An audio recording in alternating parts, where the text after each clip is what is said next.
Hello guys, in today's video I'm gonna show you how to fix Roblox uh, crashing easy and quick. First, try to launch it as an administrator, and if that doesn't fix your problem, now the second one is go to task manager and then click on memory to see application that is taking your memory, and close all the applications that you don't need, and it should be applications that you know what they do, so you don't close something that is important for your PC. And that's it. Now just end all tasks that you don't need while playing Roblox, like Google Chrome, Steam, and after that go back and try again. And if that also doesn't fix your problem, now go to apps and features,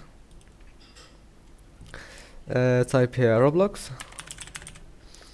click on it and uninstall it. After that, open command prompt and then type cd appdata/local, click enter, and then type this command,